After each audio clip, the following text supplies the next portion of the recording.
everyone. Welcome to episode 5 of Loud, a pop culture podcast titled Return to Lost Hogwarts. I am your host, Tomye West, and joining me as always is my co-host, Alanus Maximus. Alanus. I couldn't fucking even say your name properly. How you been, man?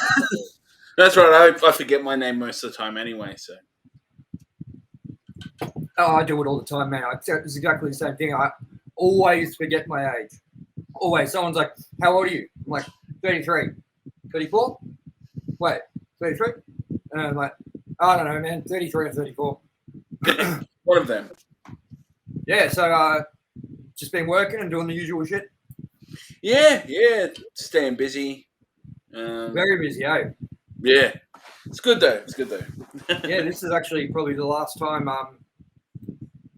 We're not going to give too much away, but this is probably going to be the last time that this show may even look like this.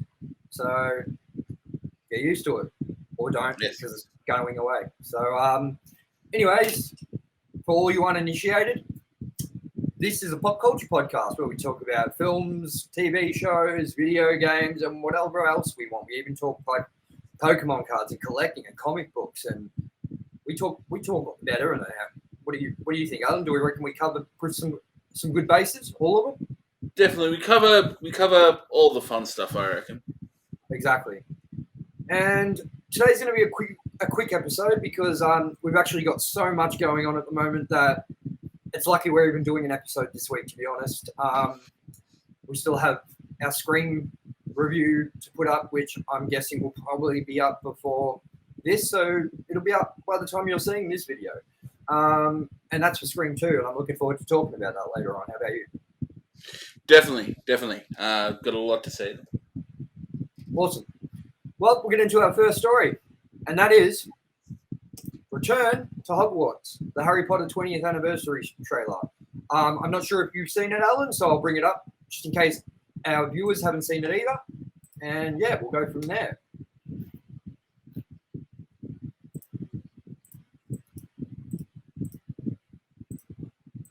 There we go. And let's have a watch.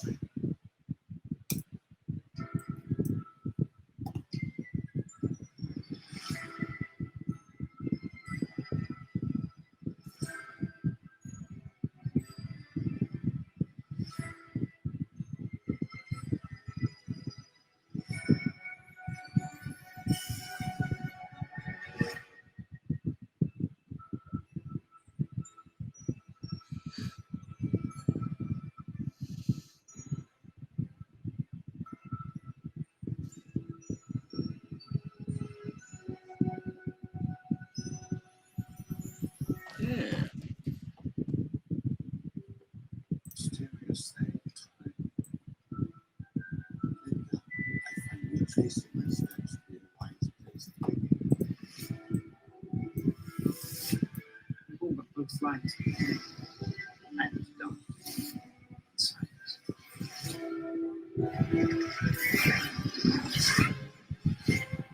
What matters is the path we choose to act on.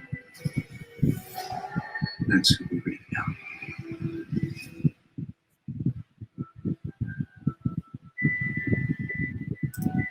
So, I'm still a little confused as to what this actually is going to be. I've looked up things. I've heard people say it's actually coming to theaters. I got confused because it's a HBO Max event, and that I felt like, is this what I'm confused about? Is this a new entry into the series? Is this a cinematic experience, or is this a celebration of the series? And they're talking about returning to all 8 movies back to back as a thing on HBO Max, or they're going to be on HBO Max for the first time. I mean, I don't know. What are your thoughts?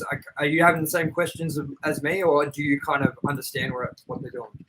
I didn't get very much from that. As you said, it's like, is it something more, and they're also showing the movies, or is it what's going on here? Is it a bunch of the cast just having a chat while they do the movies? I don't know. It's interesting. I'm not sure. I'm bringing up an article to try and clear this up for us. Yeah.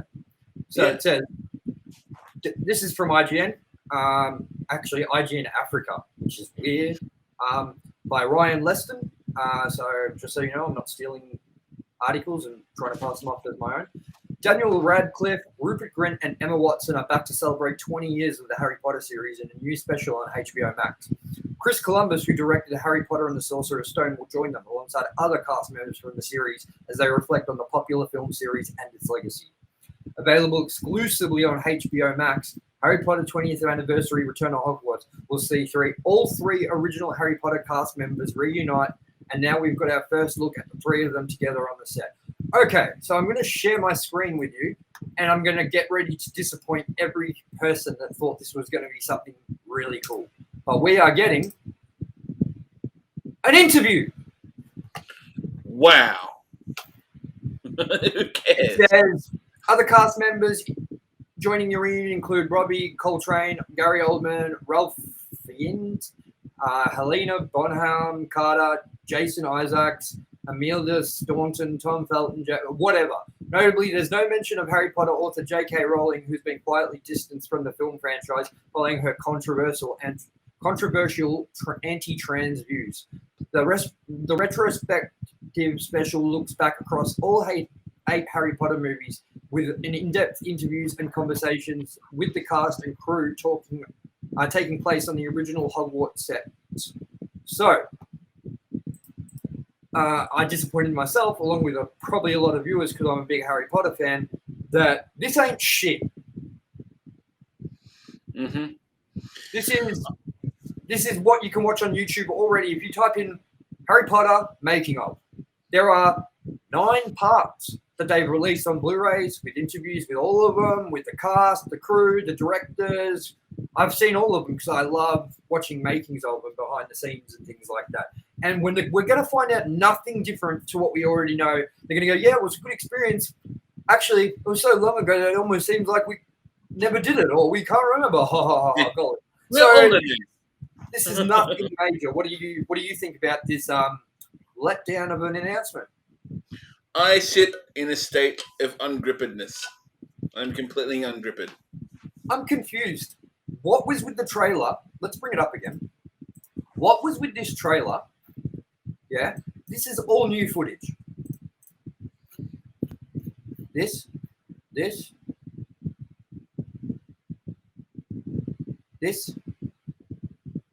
Who is? Oh, I get it. Okay. So, Robbie Coltrane is one of the actors in the movie.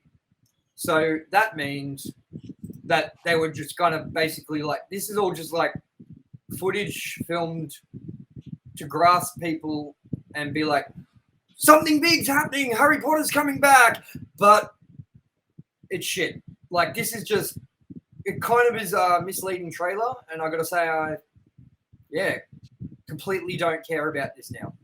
They're making it sound way more epic than it is as well. Like, disappointing, man. Disappointing for all those Harry Potter fans out there. I mean, have you seen the Harry Potter movies, and how much of a Harry Potter fan are you? I am not a big one. I've seen parts of them, but they I never really got into them. They're one of those things that I should, but haven't yet. Yeah, I love Harry Potter, man. I was like one of those dudes that loved the first movie, liked the second movie, and then just fell out of Harry Potter and didn't care. Lost all interest. Like, I read the first book. I didn't really read the books, even though I had all of them. It wasn't for me for a long time. And then as I got older and started watching films again and stuff, I found this love for them, especially the Half-Blood Prince. I really like that movie, and I think it's by far the most, except for the last two, it is the most adult.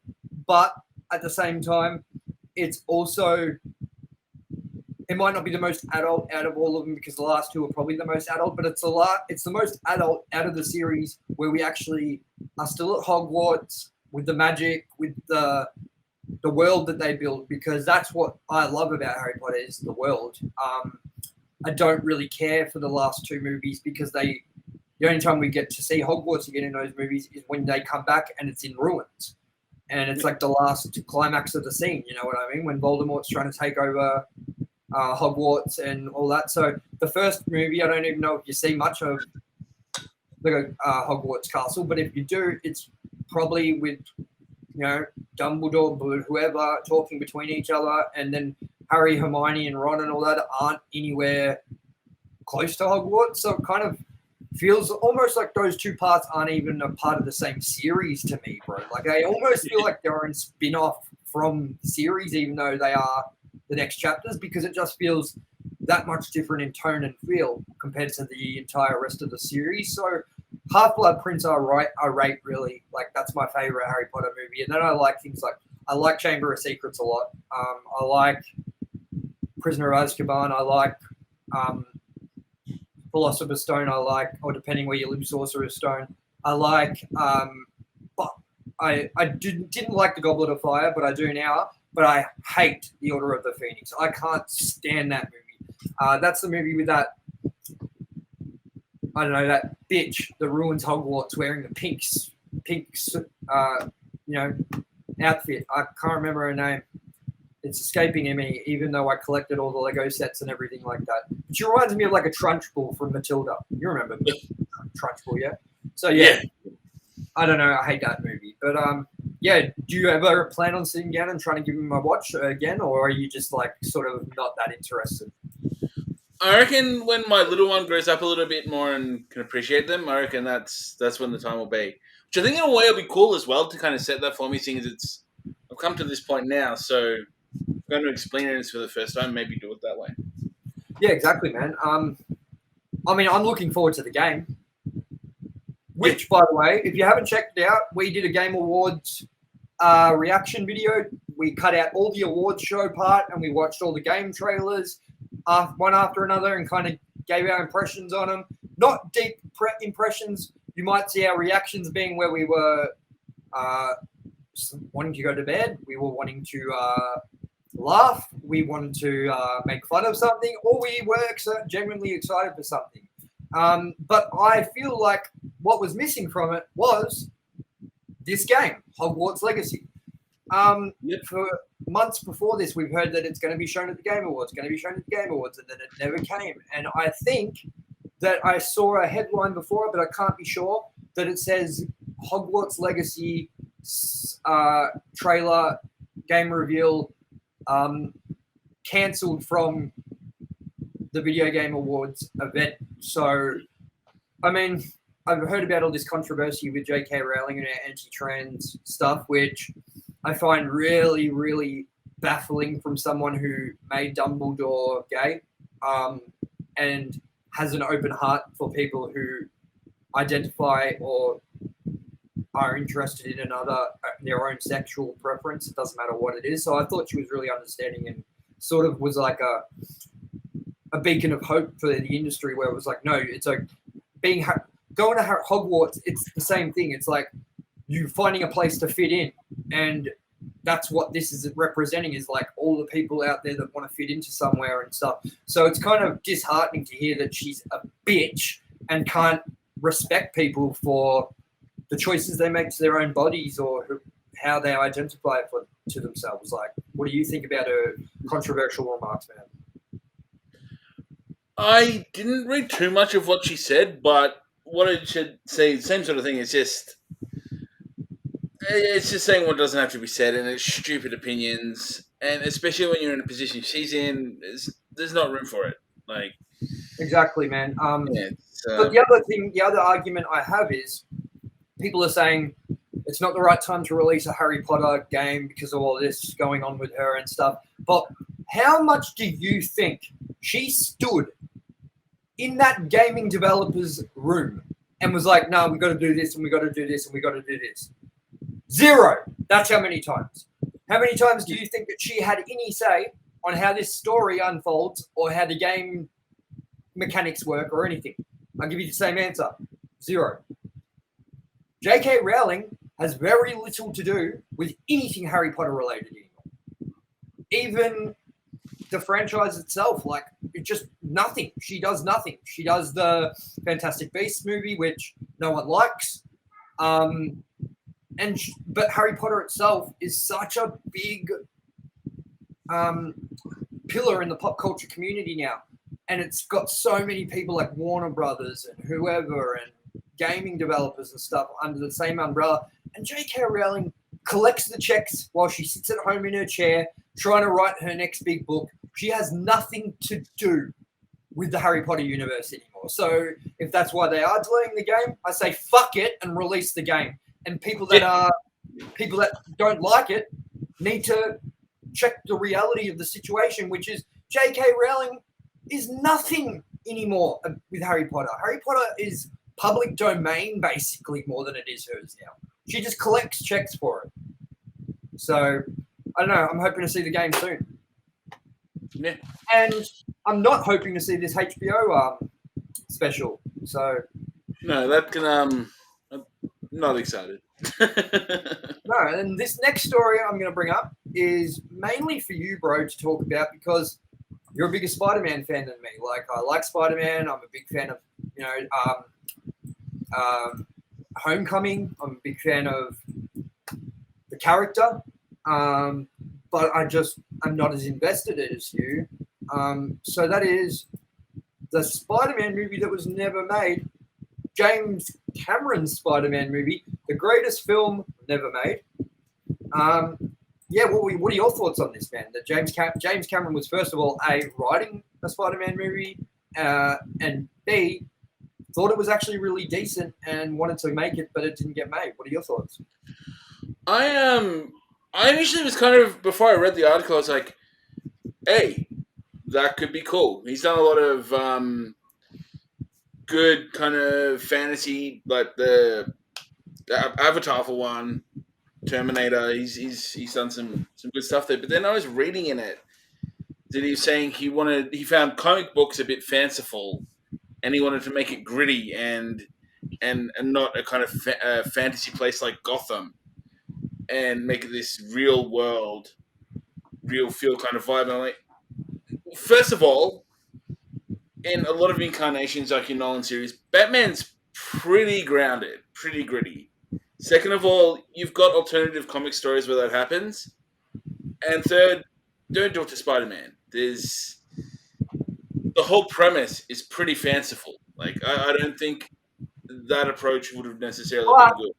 But do you think it's fanciful only depending on the direction you choose to take with Spider-Man? Being, does he get bitten by a spider, or is this suit made for him? Because I think that if it's made for him and he is sort of the dude that just happens to be in the suit and it has those spider powers, I think that is more of a grounded thing than it is a fantastical thing, you know? So, I mean, do you think that you could make Spider-Man work not being as fantastical as it is, kind of with that sort of element with the suit and that sort of thing being more grounded?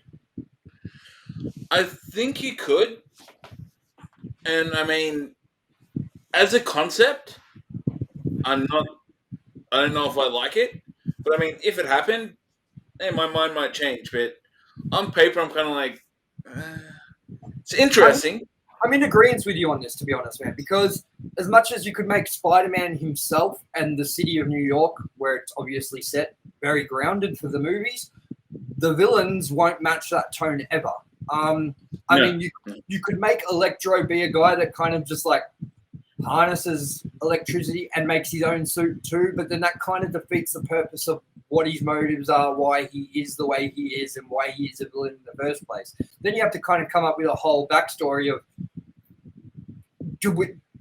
what's his motive? Why did he make this suit? Why is he suddenly why electricity? You know, like there's so much to like unpack then. Whereas if you just say like this guy is Vulture and man, he's a fucking vulture basically. You know, that's easier than being like, well, you know, even though. Okay, take me back. In the comic books, is the Vulture actual guy that's like being mutated into a half man, half vulture, or is it a suit? Because in Homecoming, it's a suit. It changes a lot with him. There's some comics where you got him where he's like, his DNA is kind of being spliced. Every episode, someone falls down, and it's great. Scares the shit out of him. He varies a lot. Sometimes he's kind of his DNA's being rejigged. I think the more classic one, he's at least to what I remember, he was an old dude, and he kind of steals energy out of people. At least in the original cartoons in the 90s is where I kind of remember him the most from. He kind of leeches off people, and he's wearing a suit. Then you have the more recent one, the Michael Keaton version, where it's all tech. So he changes around a lot depending on who's telling the story.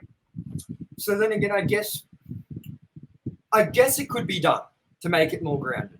But Yeah, but would you want to? And would you want to restrain yourself from being able to introduce people like Electro, or like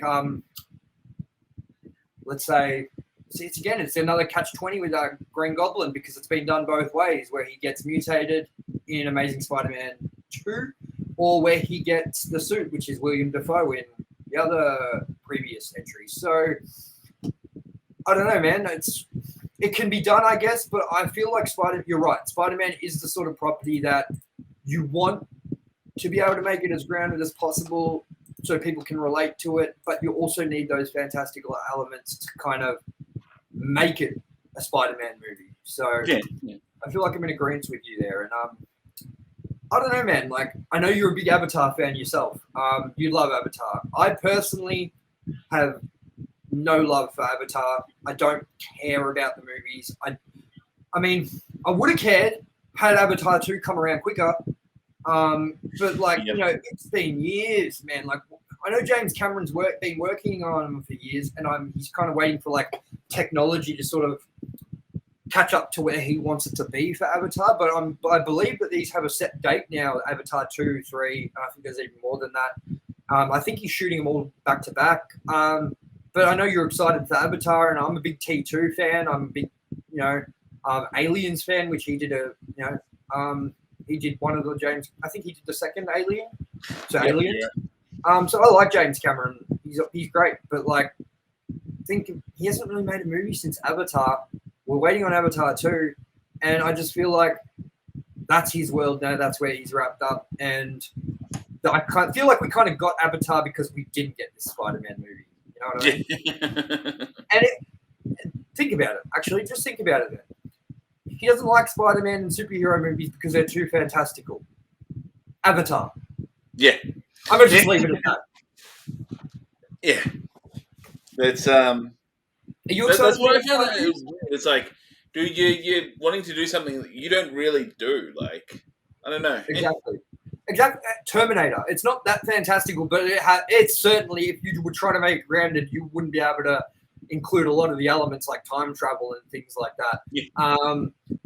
Aliens, like everything he does is fucking fantastical. So, but then again, he's also a guy that loves fantastical things. He's done so many documentaries on like trying to find Atlantis, trying to find the Titanic, which he, whatever. And then he's like, so he's such an adventurer and a fantastical guy. So for him to say that like superhero movies are too fantastical and you wanted to take it in a different direction, I find a bit weird coming from the guy who does the most fantastical stuff in film, Anyways, I'm sure we'll be talking a lot more about James Cameron in the future as Avatar 2 and Avatar 3 are around the corner, just like they've been around the corner for the last 10 years. So yes. I'm sure we'll see it soon. By the way, what dates are they? Do you know yet? I think it's December, next year. Yeah. All right, cool. So I'm sure we'll do a lot of content on those, or if not, I'm sure Alan will. So Yes. We'll move on to the next story, which is kind of touching on an area that we touched on last time, which is about shows coming back and reunions happening, and that is Home Alone reunion. Will the Wet Bandits strike again? And I'm going to quickly pull this article up from, I believe it's NME. NME. Okay, so we're looking. Yeah, here we go. So this is from NME, and this is written by Ella Camp. Home Alone star Devin Rattray, whoever that is, says the McAllister family reunion is in the works. Home Alone star Devin Rattray has said a family reunion for the McAllisters is in the works. The actor who played older McAllister sibling Buzz, that's who it is, in the beloved Christmas film and the cameos in the Disney Plus reboot Home Sweet Home Alone, recently told People magazine that plans are brewing for a new project. He says, quote, "They have been planning a reunion online, and I just recently, as in a couple of days ago, got on their Messenger chat thread, and I've been trying to keep up with Jed Cohen and Diana and Terry and Angela Goethals and Hilary Wolf," the actor said. He continued, "The family is moving on their own accord to get together, so who knows what's going to happen in the future." Reflecting on the film's influence since it was released, Ray Trey called Home Alone bigger than any actor's ego. "This film has become a legacy and has affected families now for more than one generation. Parents are showing children, children are showing grandchildren, something that I was a part of," he explained. So, I don't know, man. What do you think this reunion could be? And do you think this is going to be another Hogwarts legacy issue? I hope not. I reckon it would be interesting to see where they go with it. So let me quit. Not Hogwarts legacy, return to Hogwarts situation. If they're doing a reunion, I think they need to go the whole hack and at least make a short movie. And Yep. I mean, it'll be interesting if they do because so much time's passed and they could almost satirize themselves. It'll be interesting what happens there and how they could, how it would work. Yeah, well, I mean, I've seen Macaulay Culkin doing a hell of a lot of promoting for his internet channel, YouTube content. I think it's called Bunny Ears, which is, kind of weird. But he was on like AVGN, Angry Video Game Nerd, an episode doing the Home Alone games. He was on an episode of Half in the Bag on YouTube, which was the review for Halloween 2018, where he played one of the VCR repair head office dudes that came in to check the thing out. And he seems like he's really cool. He seems like he's down to earth. But also, what are they going to do? Leave him alone at 40 years old and we're supposed to believe that that's an issue? Like, is this guy alone ever? So I don't know how relevant it is, man. You know, like, what do you think about what would you like to see from it, and how would you think it would work? I don't know. It's a tough one.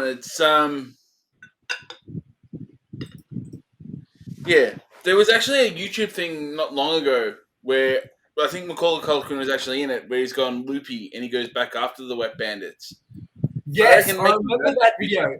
No, I'm going to bring this up for everyone to watch because I think this is great. It's actually really short. So I'll bring it up for everyone and we'll have a quick watch of it, which I think is really good.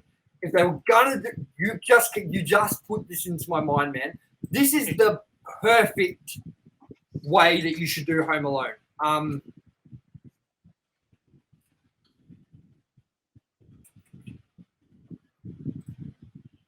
1 second.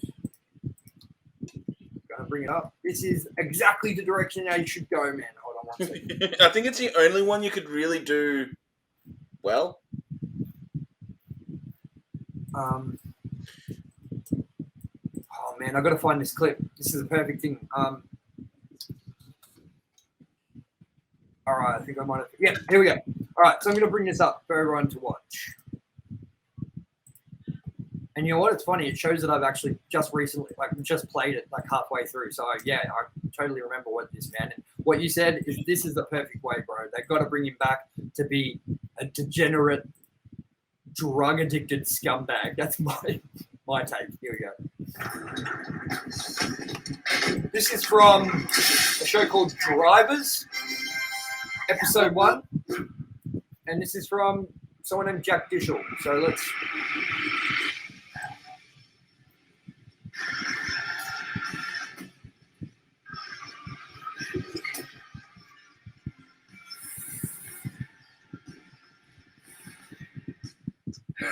Okay.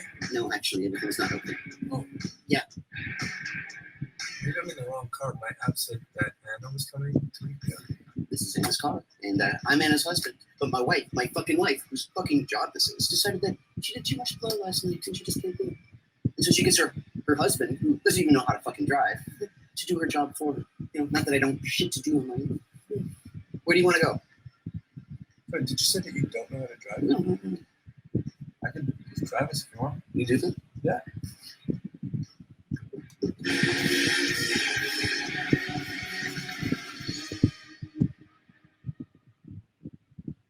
Never married Charles' sweetheart.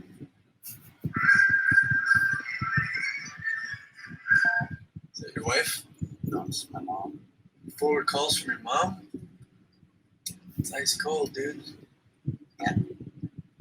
I'm just kidding. You think that's ice cold? No, man, I'm just joking. How about this, all right? It's Christmas time. It's fucking Christmas. And your whole family, right, goes on vacation. Whole family. And they forget their 8-year-old fucking son, their 8-year-old son, all by yourself in the house for a week. I'm really sorry, man. I did not mean to upset you. I had to fend off my house from 2 psychopath home invaders. That's really terrible. I was just a kid. I mean, I still have nightmares about, like, this bald weirdo dude chasing me around, talking like Yosemite Sam. I'm gonna pull your fingernails out. I'm gonna get you, you little scam. They don't even curse. Calling me, like, louse and shit like that. It's, wow. I don't even know.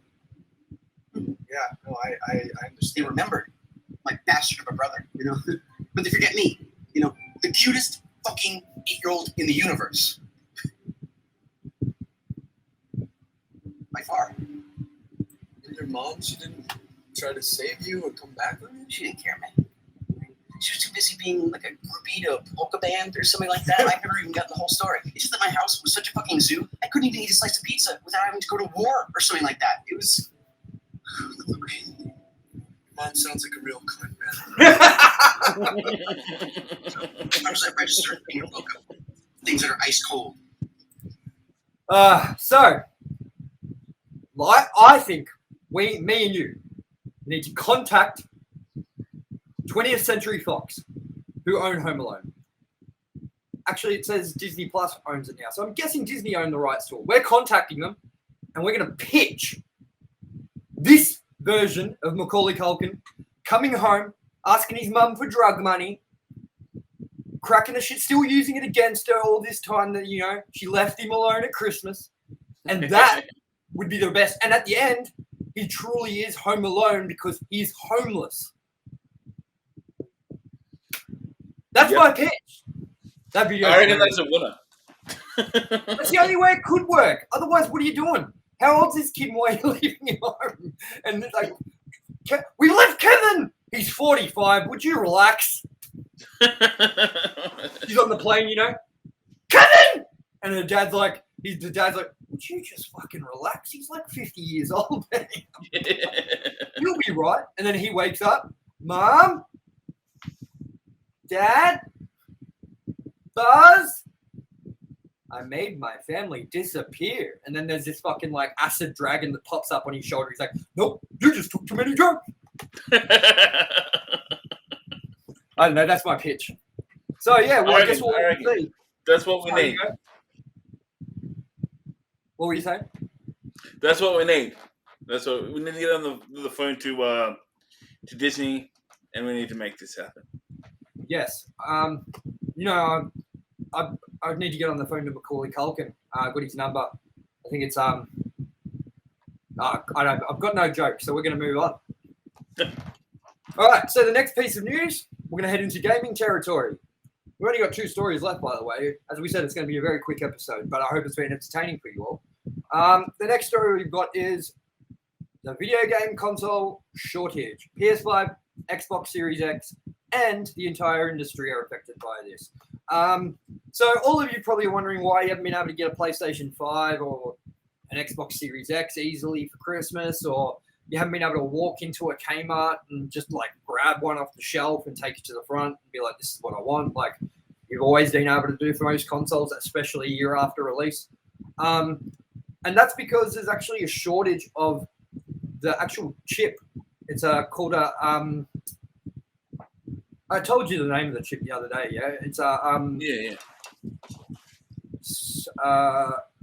it's a chip. It's a chip, It's not a Ruffles. It's not a Samboy. It's a Definitely not a Dorito.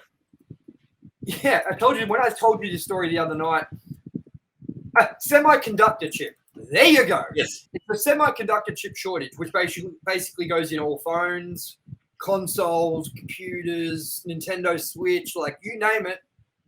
These chips go into cars. Apparently, they go into cars.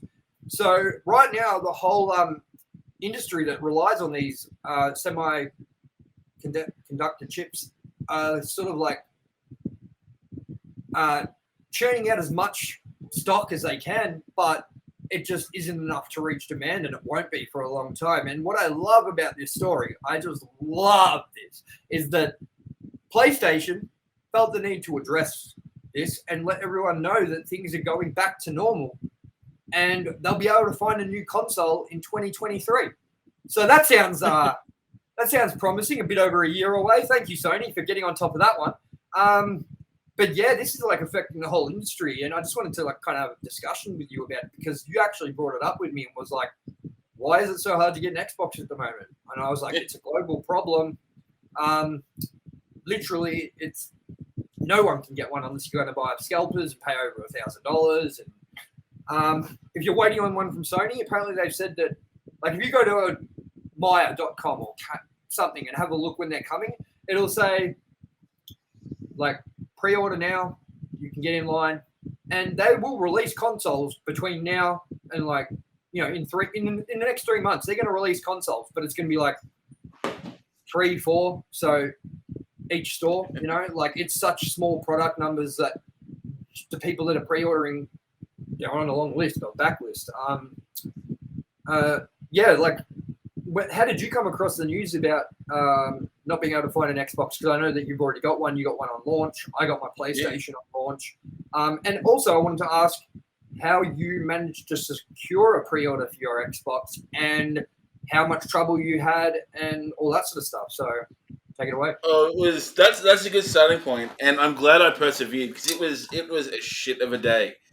It was pretty much going to the EBA website, and they did it. I think it was 3 or 4 waves across the day. They're going, okay, next pre-sale's up, and the website was just not handling the traffic. It was crazy. Like the website barely launched. You'd be like, yes, I've got it. You'll put your payment money in, your payment details in.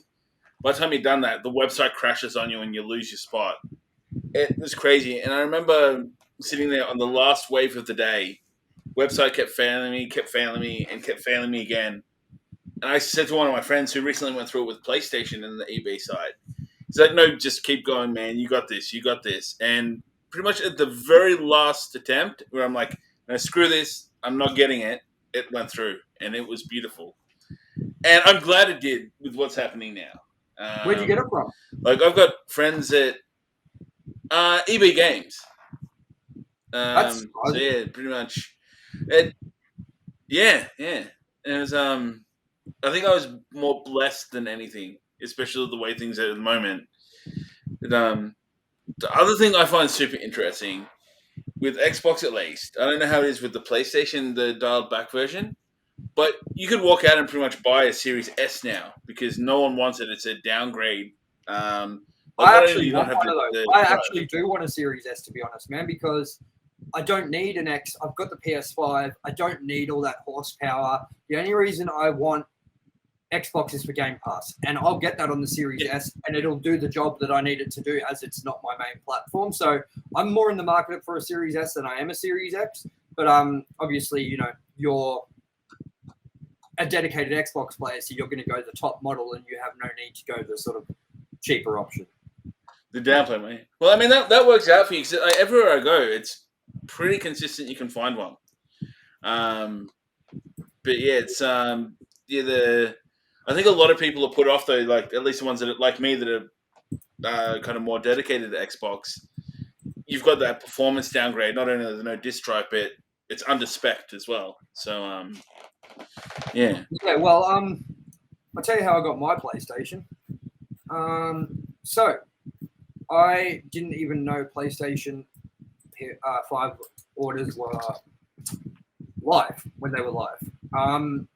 I jumped on the internet. I was just doing whatever I normally do on the internet, and I saw an ad saying pre-order now, and I was like, oh shit, I better jump on this before I miss out. So I logged on to EB Games. No. I logged on to JB Hi-Fi. No. And I was like, oh no, I might have missed the boat on this.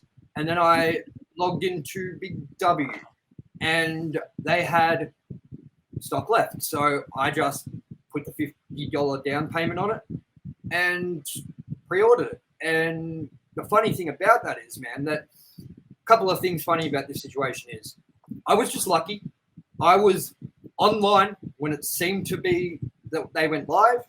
I happened to just go, I kind of realized that I want to be I want to get the first wave, and I probably should jump on it. I didn't know how quickly it was going to sell out. So it was just good timing for me as well. But the funny thing, I was about to put the whole payment on this console, like pay it off for the pre-order. And I didn't. I just put the $50 down payment on that they were asking and thought I'll worry about it later on. Funnily enough, everyone that pre-ordered it and put all the money on it to buy the thing had their orders cancelled. Because that's not a pre-order. That's buying. That's paying for the whole console. So you bought the stock already. That's not a pre-order. They classify that as not included.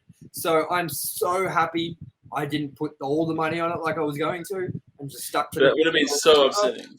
Oh, dude, I probably would have flown to Japan, to Sony's headquarters, and kicked everyone in the ass that works there, man. Like, I would have lost my shit.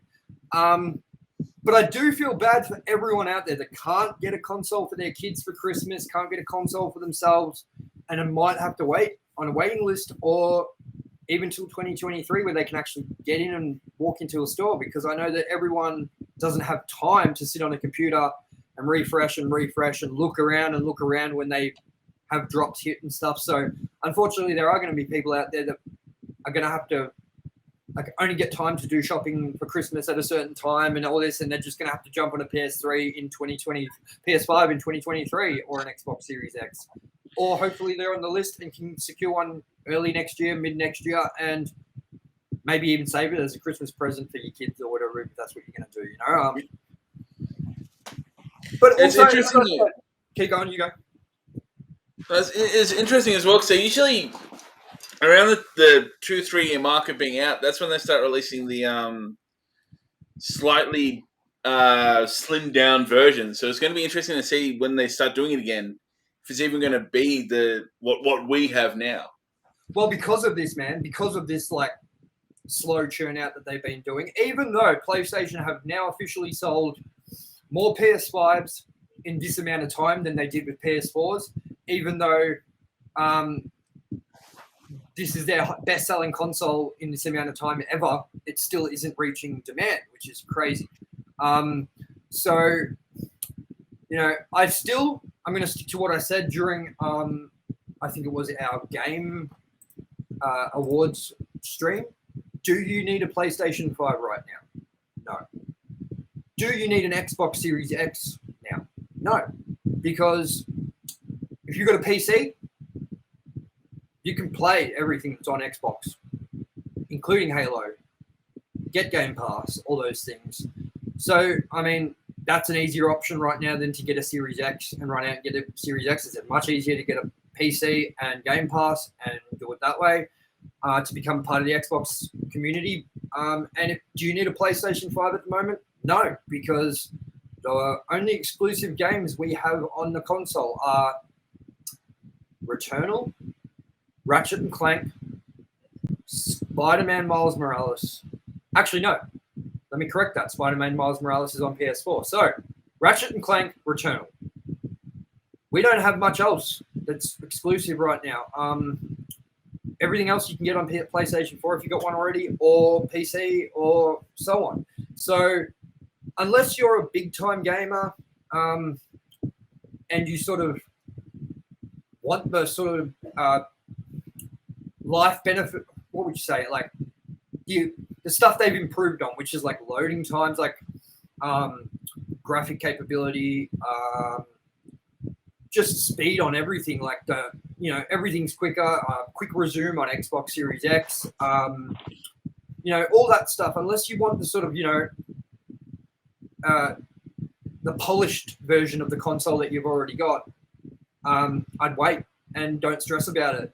Keep buying games for your PS4, your Xbox, your PC, and just when you get one, you get one. Because right now, there isn't anything you're missing out on. Next year, though, when God of War 2 or God of War Ragnarok and Horizon and things like that release, then it's a different story. Then maybe I'd say jump in, get a PS5 while you can, because it's sort of there's things that it's offering that you can't get anywhere else. But right now, it's not a must. And I don't know, how do you feel about it from that perspective as an Xbox player?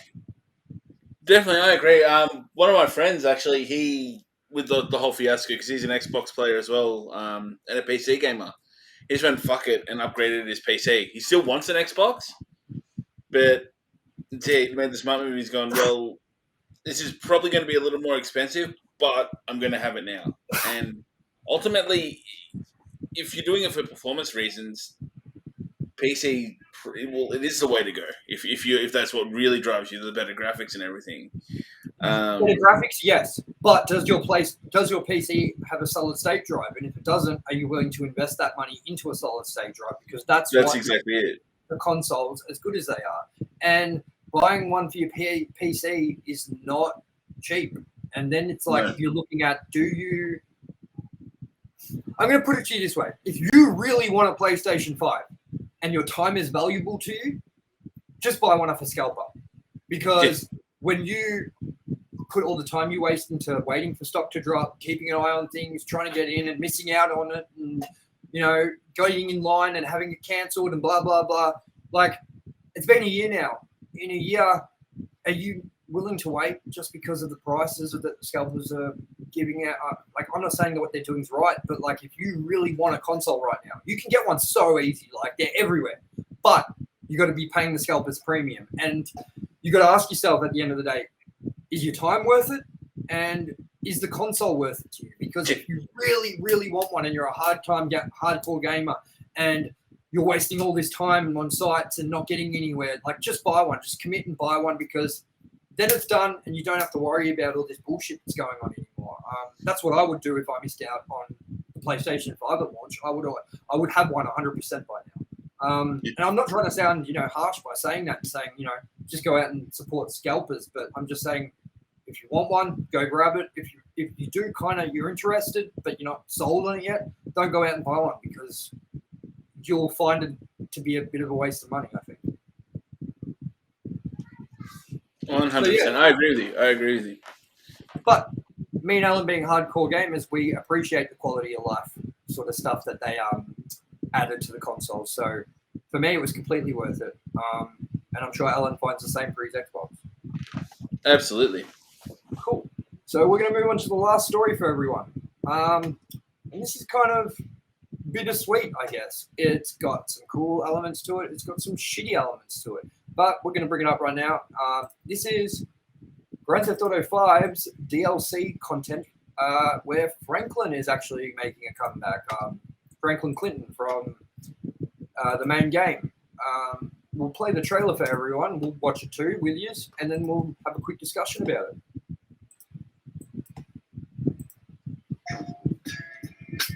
Hey, what's the crack? Franklin Clinton, dog. I'm the manager. I'm a hustler, man. Now I work with rich folk who got rich folk problems. They don't know how to deal with it. But damn, man, I miss getting these hands dirty.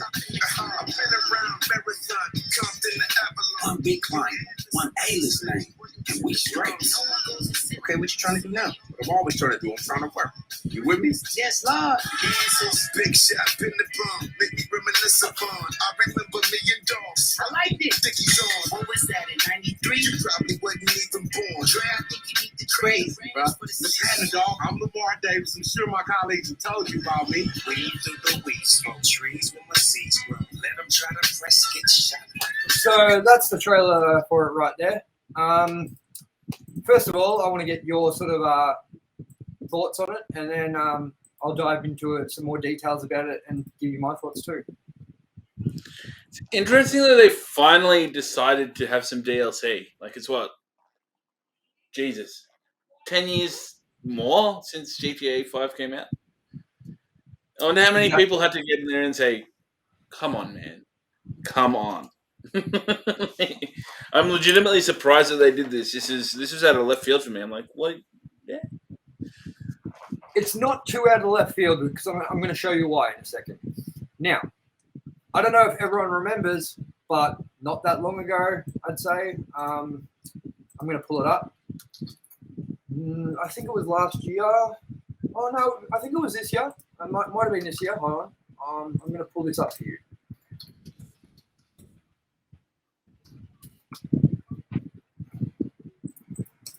Okay, so I don't know if everyone remembers this.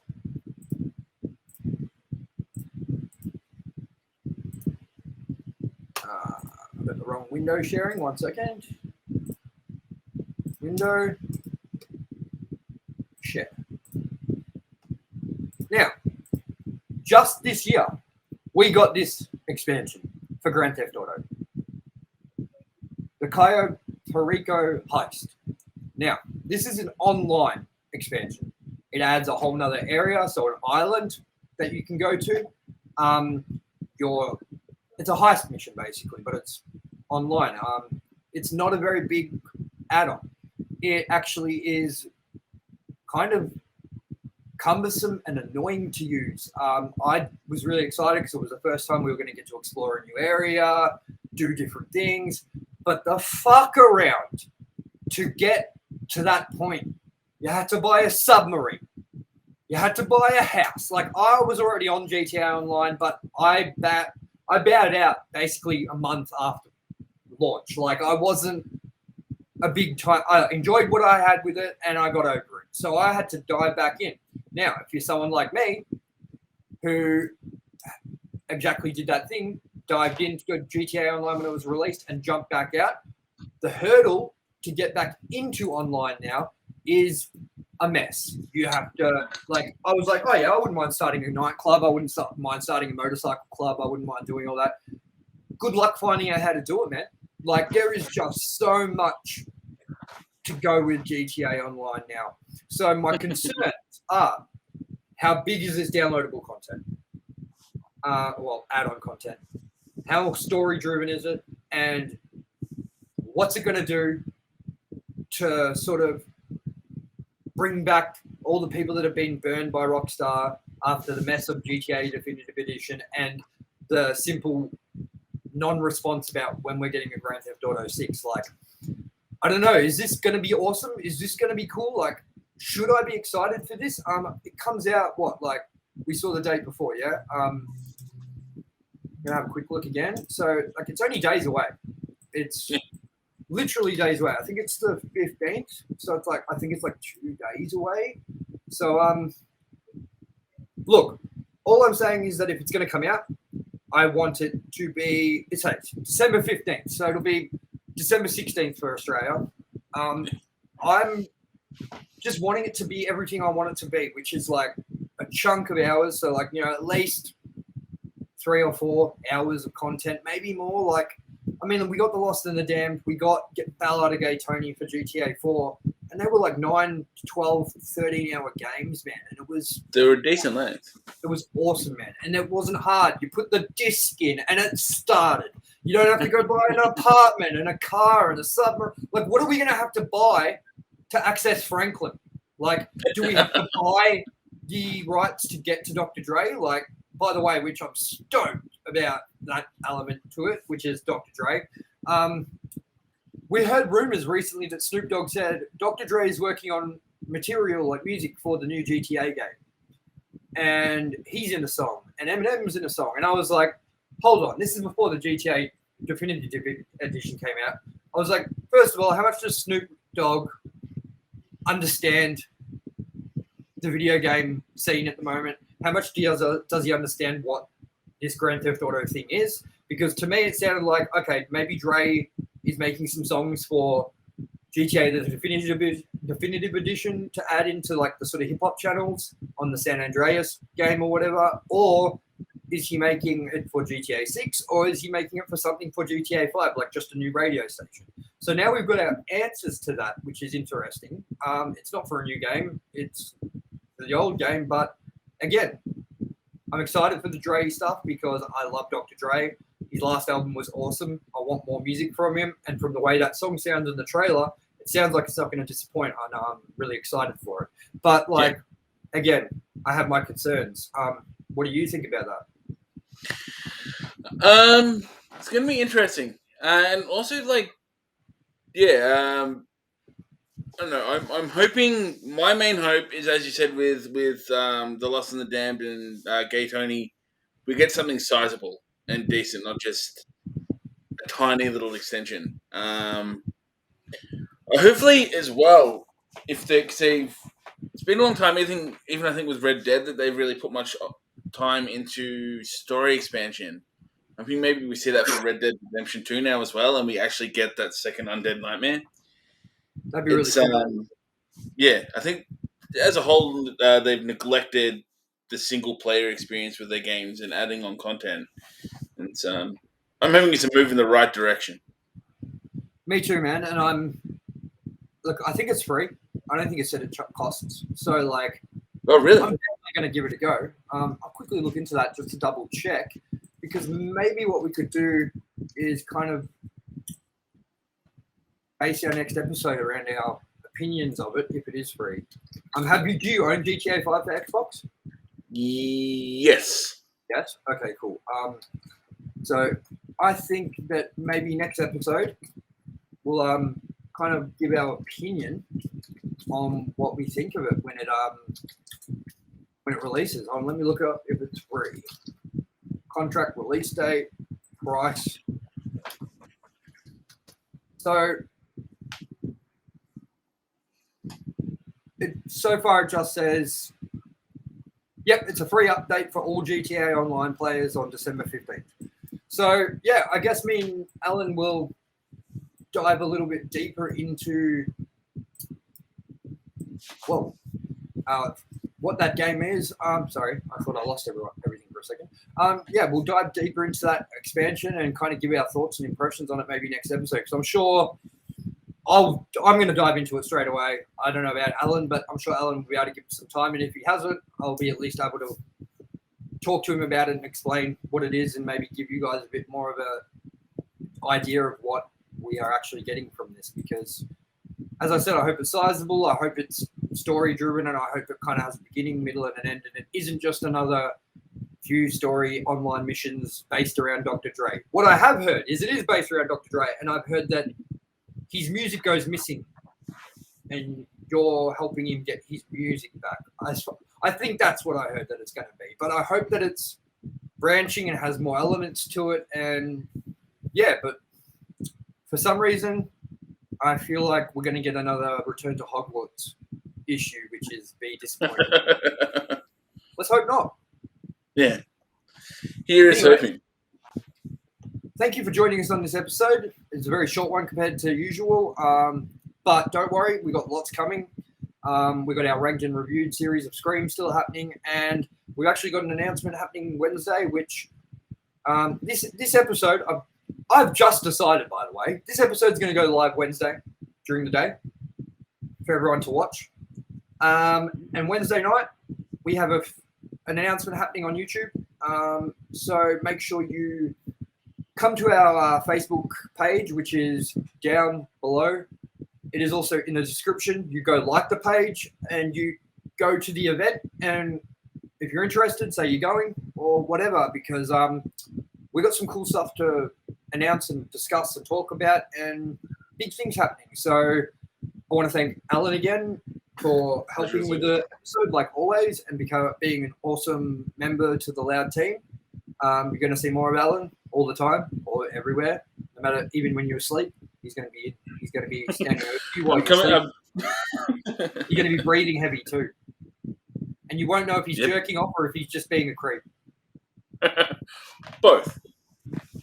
And Alan really loves doing these things, so it's awesome having him on. And I love having someone driven helping me with these episodes and our topics. And yeah, I hope you guys are enjoying what we put out, basically, and stay tuned for more. This episode has been sponsored by Smooth My Balls. Use the link below to get 20% off your first purchase. And keep that dick or vagina or whatever you have down there looking tidy. Alan, you agree? I do, because if you don't care for down there, what do you care for? Exactly, man. And go and support me on YouTube. Go like and subscribe to my drum channel. And please, if you haven't, click the subscribe button right now if you're watching this on YouTube. And follow us on YouTube because we need subscribers, and the more of you, the better. So again, thank you for joining us, and we will see you next episode. Bye, guys.